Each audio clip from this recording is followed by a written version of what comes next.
在这个海鲜满地爬、野味到处跑的小村庄里，村民们却饿得每天吃土，只因为大家只知道靠天吃饭，完全不懂得养殖和打猎，甚至还觉得所有的海鲜都有毒。直到我穿越来到这个平行世界，带来天翻地覆的改变。父亲说是苏大人送来了新商品，这些东西到时候是放在家里杂货铺卖。鲁建安并不过问家里生意的事情，他现在主要是将心思放在官场上，毕竟他和公主有婚约，所以现在要以事业为主。不过他很清楚，家里在和苏武有了交集之后，生活条件是越来越好了。以前父亲每月就给自己1贯零花钱，现在1个月直接涨到5贯。最要命的是，娘亲每个月还悄悄塞给自己5贯，这里外里每个月一共10贯钱。穷惯了的鲁建安一时间都不知道咋花了。苏大人，青阳君苏大人。众人一听苏大人，心里便生出一丝敬佩。和自家老爷认识的苏大人，那就只能是青阳君统领苏大人了。苏武要是知道自己有这些名气，估计睡着了都会笑醒。不过他的名气也仅限于部分军旅之中。当初率领300青阳军独闯2万敌军救出太子的事情，虽然上面一直保密压着，但是不妨碍在小范围内传播。苏武的名气也是在那个时候被一些军士记住，封为偶像。来人止步！停！说话间，鲁建安就到了宫门。虽然守宫门的御前侍卫认识鲁建安，但是职责所在还是例行询问和检查。请问鲁大人进宫何事？奉家父之名，为陛下送上南海大都督苏武的贡品。贡品？大公子不好意思，你知道规矩。侍卫有些为难地说道。请。鲁建安并没有为难这些侍卫，大手一摆，让手下让开。御前侍卫也是暗自松了一口气，这些公子哥是最难对付的，他们老子知道规矩，一般不会为难自己这些小角色。但是这些二代就不好说了，下手也没个轻重。不过好在眼前的鲁大人为人还算和善。头，要不你来看看？大家都以为这只是一场例行检查，不会有什么问题。但是检查侍卫的话，却让双方都紧张起来了。其余御前侍卫纷纷悄悄握住了手中的兵刃。鲁建安也是有些无辜的看了看对方，两人一起来到马车面前，看着被打开的货物，里面正是一箱一箱的水果罐头。当然他们并不认识，但正是因为不认识眼前这个东西，那侍卫才会让头领来看看有什么异常。头，这东西我们也不认识啊。看着双方的气氛都变得紧张，那检查的侍卫顿时有些无辜的说道：鲁大人，请问这乃是何物？头领还算冷静，并没有胡乱猜疑，而是大大方方问起鲁建安。这个东西叫水果罐头，应该是吃的，我也是第一次见。鲁建安其实刚开始也不知道是什么东西，被侍卫这么一问，才想起来下船的时候，船上的人给他递了一个纸条，说是苏大人给的。当时他想着赶紧交差，就没注意看。现在打开后才知道，这纸条是介绍这个东西的说明。鲁大人，吃的东西你知道？明白。进贡的东西必须要检查，吃的东西就更是重中之重的，必须要人试毒。一般来说，谁送的谁吃。鲁建安当然知道这个规矩，本来他随便让个下人或随从就行，不过他却没有这么做，而是亲自拿起一瓶罐头。不过在手上的端详了很久，也不知道怎么打开，于是便又将那纸条拿起来，果然上面有打开的方法，一手托底，一手向左旋转盖子，咔，罐头果然被打开了。鲁建安先是凑近闻了闻，一股很甜的果香。纸条上说，瓶子里面的东西和水都可以吃，那我就试试。尝了一口里面的水，那甜如蜜的感觉让他都忘记了此刻的寒冷，好甜。其他人看到鲁建安的表情，不知道为什么都想替他尝一尝，又挑了一块果肉扔进嘴里，是一种从来没有吃过的水果，清甜。这时候才注意到瓶子上居然有字，菠萝，是这水果的名字。这水果叫菠萝，太好吃了。水果罐头在3大5粗的鲁建安手中显得略微有些小，3两口就干没了。意犹未尽的鲁建安又看了看箱子里，居然还有好多不同品种的罐头，不然我再试试，说不定其他的有毒。说着便伸手想再拿一瓶其他水果的尝尝。好了，鲁大人不必再试了，这是贡品。最后一句仿佛是在提醒鲁建安不要太过分了，这都是皇上的东西，你还吃上瘾了。鲁建安只能悻悻将伸到一半的手又收了回来，拌了拌嘴，行吧，那可以进去了。放行。鲁建安带着马车进了宫，不过自己身上和随从的兵刃则是被扣下了，这是规矩。鲁大人，刚才东西已经点过数了，请务必保证到时候能核对上。似乎是知道鲁建安在打什么鬼主意，侍卫的声音突然在背后响起，鲁建安就像是被人看穿了心思一样，心里一阵不爽。下了早朝的李天成正在享受和皇后的片刻温馨。皇后，今年气急可还有再犯？陛下，今年宫里有了苏武发明的火炕，就没有烧火盆，呼吸畅快多了，一次也没犯过。往年一到冬天，皇后就整天感觉不舒服，昏昏沉沉的，一犯病就喘不上气，人就想要窒息一样，那滋味别提多难受了。好在苏武找到原因，宫里去掉了炭盆，用上了火炕暖气，果然立马见效，给母后请安。父皇也在呢。李希雪没事就老爱往皇后这跑，没想到自己父皇也在。希雪，你没事可得多陪陪你母后。父皇，这还用你说？我可是随时来找母后玩呢。倒是父皇你老不来，这话也就是李希雪敢这么说，要是换成别的皇子公主，估计早就被责罚了。可见皇帝和皇后对李希雪的宠爱程度。启奏陛下，鲁大人求见。鲁达家的大小子。是的，陛下，他来干什么？说是给陛下送贡品。什么贡品？他现在怎么也来这一套？李天成以前还挺看好鲁建安的，觉得这个孩子身上有鲁达的影子，虽然脑子和他父亲一样不怎么灵光，但是胜在实诚，所以才将自己其中一个女儿许配给他。不过今天鲁建安的这个举动，让李天成以为鲁建安是来送礼巴结的，顿时心里就轻看了3分，让他进来吧。诺。太监转身离开，紧接着鲁建安就进来了。臣参见陛下，免礼。建安，听说你是来送礼的。李天成这语气明显不对，似乎带有责备。不过鲁建安这脑子和他爹一样神经大条，根本就听不出来，还笑嘻嘻的回道：“是的，陛下，这是家父让送来的，你爹让送来的。”李天成一听，还有鲁达的份，第一反应就是不可能。鲁达这人仗义，对兄弟也没得说，为了兄弟甚至可以豁出命去。但可是出了名了抠搜，即便是自己这个皇帝，也是第一次收到他送的礼，这可是让李天成来了兴趣。拿来我看看什么东西。是。鲁达朝着殿外使了个眼色，2名太监就抬着一筐罐头进来了。鲁建安从里面取出一瓶，交到李天成手上。这是琉璃？不对啊，看着不太像，里面有东西。陛下，这个不是琉璃，叫水果罐头。这个是玻璃瓶，是南海大都督苏武托家父送给陛下。我就说你爹这老抠，怎么大方起来，居然给我送礼？原来是苏武啊！哈哈。李天成丝毫没有顾及鲁达这个儿子鲁建安在场，直接就数落起对方。不过鲁建安也是继承他爹的厚脸皮，就当没听见。建安，这东西是干什么用的？回陛下，这是吃的水果，我打开，陛下和娘娘都尝尝。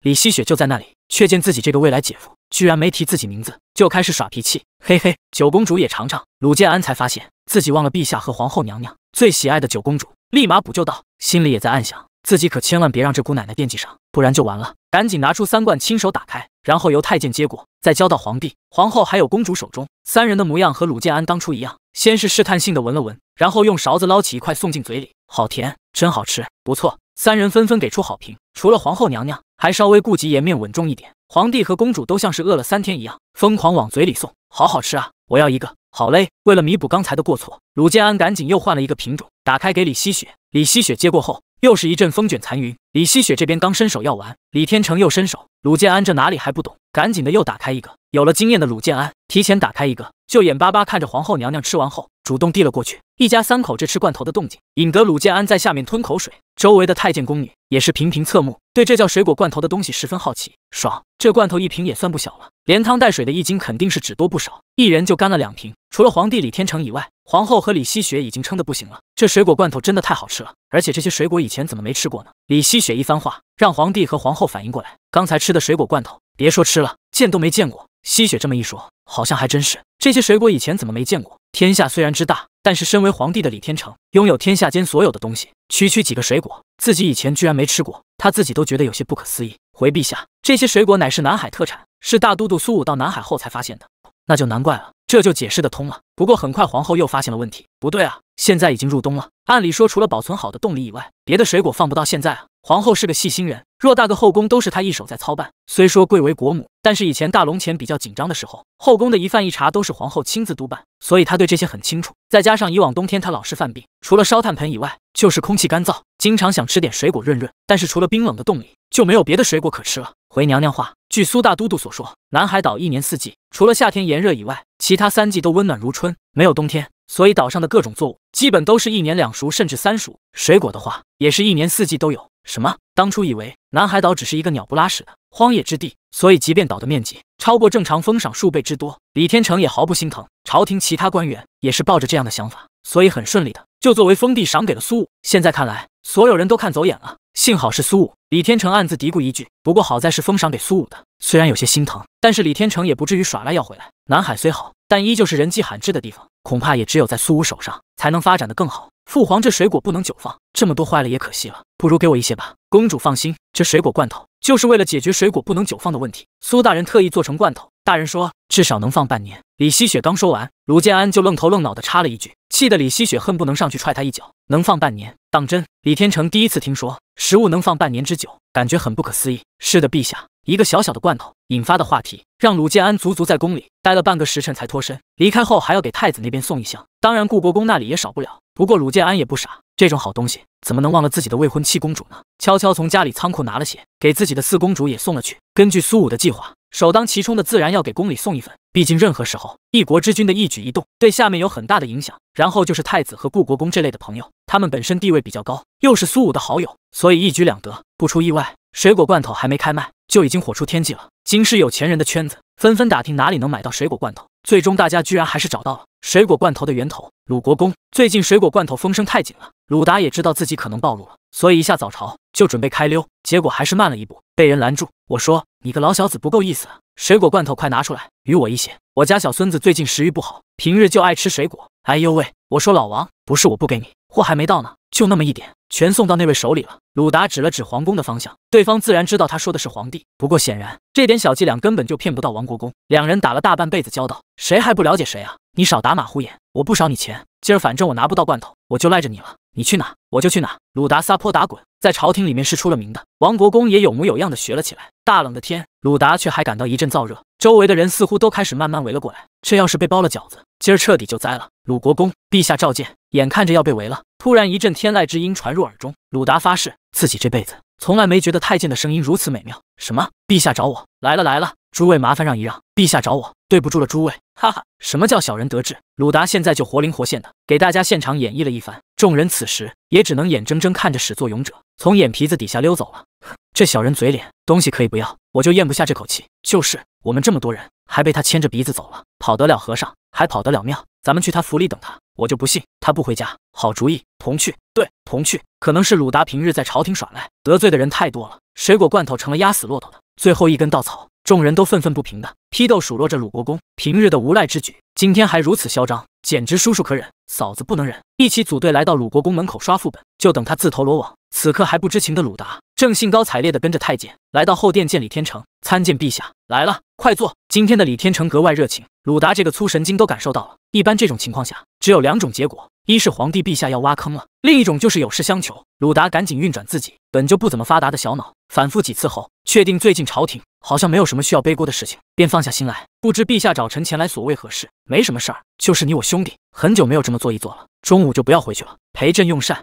这要是换成以前，鲁达肯定高兴的就答应了。虽然宫里的生活在皇后娘娘的倡导下一向节俭，但是皇帝的伙食却是个例外。作为帝国的当家人，皇后娘娘只允许皇帝有例外。不过最近鲁国公府因为杂货店生意的火热，府里的伙食也开得不错，甚至比宫里都吃得好，所以鲁达有点看不上这御膳了。更该死的，鲁达这嫌弃的表情没有丝毫遮掩，就这么光明正大的落在李天成的眼里。李天成心里恨的是牙痒痒，心想要不是为了你那几个破罐头，我堂堂皇帝还不至于这么委曲求全。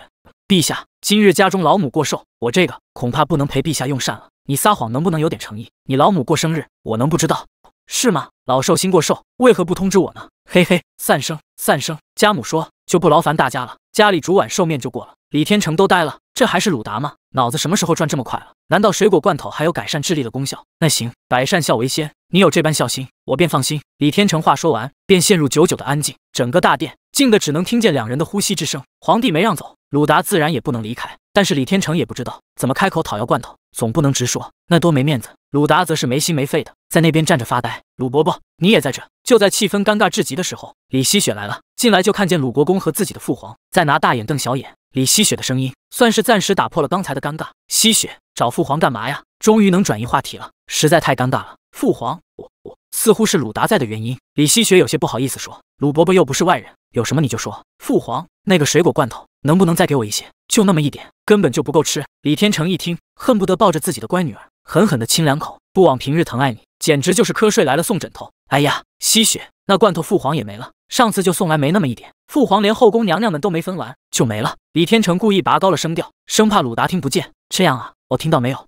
李希雪很失望，就准备离开。正常情况下，鲁达这个时候就应该主动站出来，然后双手奉上罐头。不过剧本好像根本就没按照李天成想象的来演，只见鲁达还是站在那里发呆，仿佛父女俩的对话他是压根儿没听见一样。这可把李天成气得半死，合着这半天白忙活了。希雪，父皇没有，但是你鲁伯伯有啊。李天成也顾不上什么面子不面子的了，直接就将矛头引到鲁达身上。是吗？鲁伯伯，你有罐头？罐头？什么罐头？鲁达如梦境初醒一般回过神来，刚才确实是在神游了。水果罐头，水果罐头，有，一会儿臣就差人送来。其他同僚要罐头，当然没有。苏武第一批货并不多，这也是鲁达一直没有开卖的原因。但是公主要，那就另当别论了。谢谢鲁伯伯，宫里娘娘们也喜欢水果罐头，能不能多送些来？李希雪有些不好意思开口，一旁的李天成心里却乐开了花，心里直夸好闺女，那是自然，那是自然。谢谢陆伯伯，目的达成。李希雪蹦蹦跳跳的就离开了。李天成也没什么和鲁达说的，便找了个理由闭门谢客。鲁达来到宫门口之后，突然变得小心翼翼起来，像做贼一样将脑袋偷摸伸出宫门，看了看外面，发现没人，才放下心来。都走了，国公爷，其他大人们早就离开了。宫门口的侍卫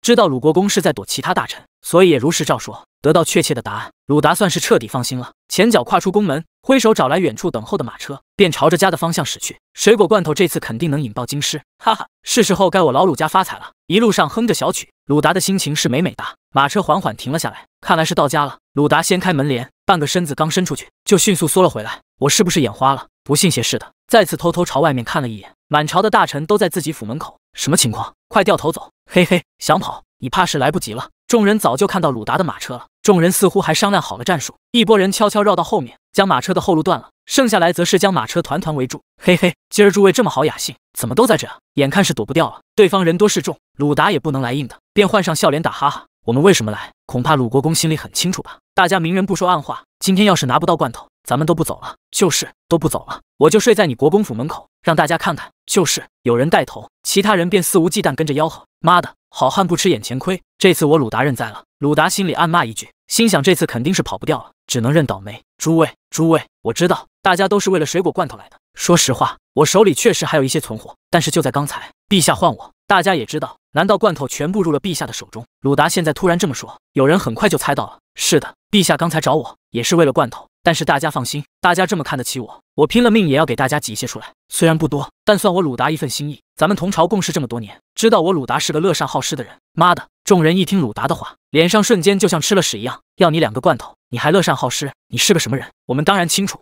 抠搜。不过见目的达成，众人也不再闹腾，就站门口等着分罐头。鲁达叫来下人，将所有罐头全部搬了出来，整整10辆马车，在场之人每人分了4罐，这罐头直接少了一半，可把鲁达心疼坏了。才4罐，大臣们，那个背后不是一大家子人，这4罐够谁吃？诸位，真的不行了，都是给宫里报过数的，实在是不能再分了。这样，下一批货到了，我一定送货上门。好家伙，4罐，鲁达还心疼的不行，这些家伙还嫌少，只能把这个锅往皇帝身上甩了。话都说到这份上了，众人也才放过鲁达，结伴离开鲁国公府。这些人像是打了胜仗一样，3、5成群的结伴相约去了酒楼。哈哈，痛快，真是痛快！这么多年，还是头一次见鲁国公吃瘪，谁说不是呢？以前都是咱们吃亏，哪成想他也有今天，值得庆贺，值得亲庆贺。今儿我做东，大家痛饮，那怎么行？我来，都别抢了，该我。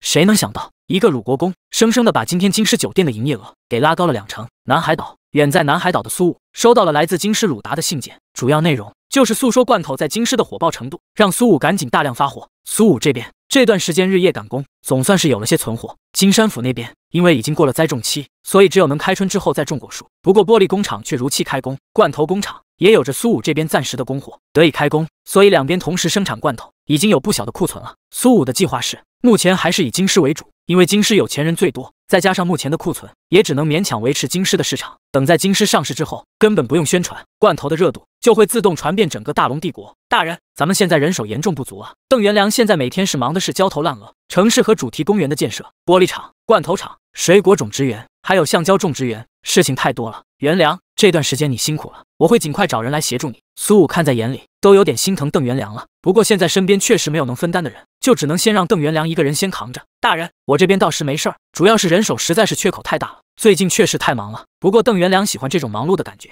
在忙碌中，他才能真实的感受到自己的存在。人手的事情，我也告诉那些商会了，让他们帮忙吸引些劳动力来咱们这，相信他们也会尽力的。毕竟现在我们是利益结合体。关于人手，苏武一直在想办法，但是说实话，除了加大南海岛的政策宣传以外，他也没有更好的办法。毕竟他总不能去将别人绑架来吧？等等，绑架？元良，咱们大龙是不是有奴隶卖？是不是？说到绑架，苏武突然想起这是封建社会，封建社会好像是有奴隶存在的。是啊，大人，这有什么好奇怪的？邓元良不明白苏武为什么会突然问这个问题，话刚说出口，也反应过来，大人的意思是咱们可以买奴隶来南海当劳动力。邓元良脸上抑制不住的喜色。对啊，你说咱们怎么把这一茬给忘了？我这就去办。等等，元良，怎么了？大人，奴隶咱们可以买，但是买之前最好还是摸一下底。这些人以后我打算都放粮，所以作奸犯科的就不要了。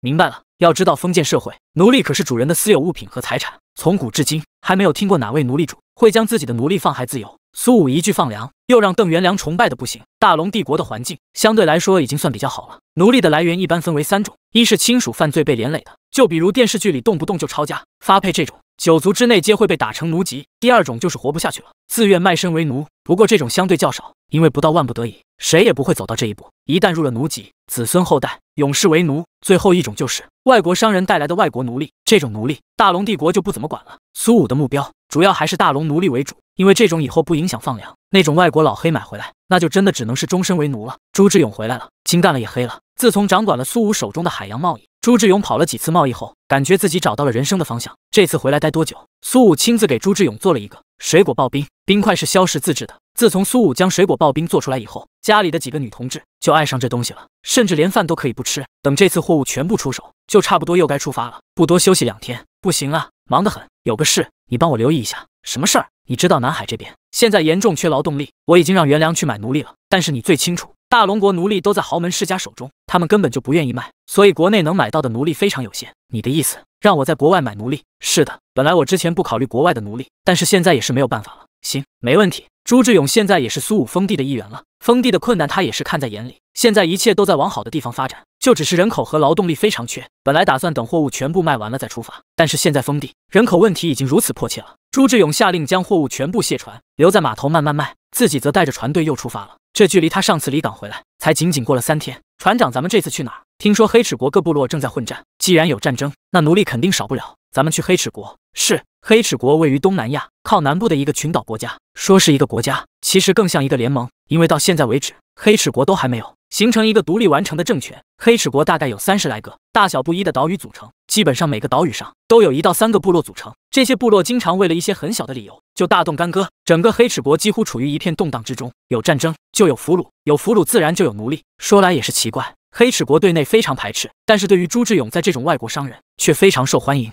朱志勇去过几次黑齿国，黑齿国因为地理位置靠近赤道，所以一年4季天气都非常炎热，那里的本地稻1年可3熟，所以黑齿国一点都不缺食物，甚至还有很多富裕。同时那里还出产各类宝石、粮食和宝石，是黑齿国唯一让朱志勇留恋的东西。来到以前交易过几次的岛屿停泊，岛上的黑齿人似乎认出了朱志勇，在人群的簇拥下，一个打扮的花枝招展的老者出现在朱志勇面前。朱，欢迎你的到来。对方给了朱志勇一个大大的拥抱，朱志勇却低声暗骂道：妈的，说了多少回了，别猪啊猪的叫，叫不来全名，叫勇也行啊。其实双方都不是很明白对方的语言，只不过打过几次交道，连说带比划，多少能理解到一些对方的意思。宝石，对方首领说交易商品，以为朱志勇这次来还是为了这2样东西，正好部落也需要换一些生活用品。没错，黑齿国现在还保持着以物换物的习俗，钱在这里根本就没用。当然除了金子，也不知道怎么回事，仿佛全世界的人都对金子情有独钟。首领的身上就挂着几斤重的黄金饰品。不，这次不要米和宝石，要人。